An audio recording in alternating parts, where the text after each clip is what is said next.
hele Gülşen'in gülü solmuyum, hele Gülşen'in gülü solmuyum. Anam ağlama, bacım ağlama, hele Sadık'a taşın ölmüyüm.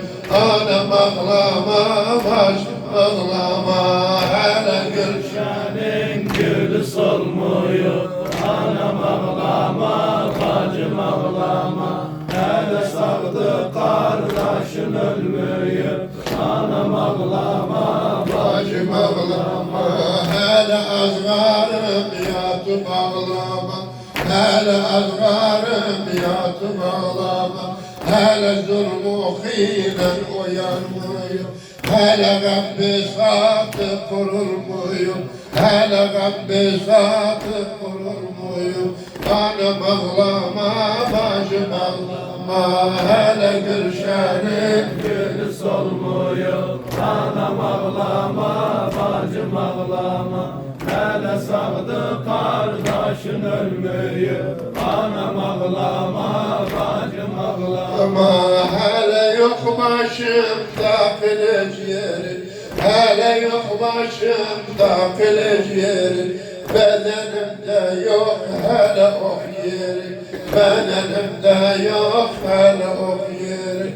Hele ehlikin, hele ehlikine yorulmuyum.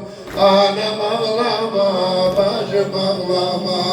Anam ağlama, bacım ağlama. Hele Gülşen'in gülü solmuyor, anam ağlama, bacım ağlama. Hele Sadık kardeşin ölmüyor, anam ağlama, bacım ağlama. Ama hep bu diyarda ey anam bacı, De ey anam bacı, hele zulmüne kesi taşmıyor, hele leşkeri süte mücefa, size zulmü cevrenin açmıyor.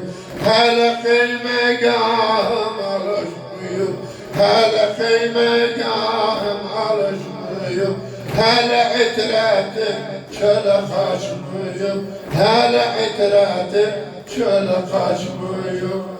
anam ağlama, bacım ağlama. Hele Gülşen'in gülü solmuyor, anam ağlama, bacım ağlama. Ağlama, hele din esası bozulmuyor, hele din esası bozulmuyor. Hele serseri kazan esmiyim, hele serseri kazan esmiyim. Hele zulmü arşa dayanmıyım, hele şifri başımı kesmeyim. Hele gül cemalı tutulmuyum, hele gül cemalı tutulmuyum. Anam ağlama, bacım ağlama. Hele Gülşen'in gülü solmuyor, anam ağlama, bacım ağlama. Hele Sadık kardeşin ölmüyor.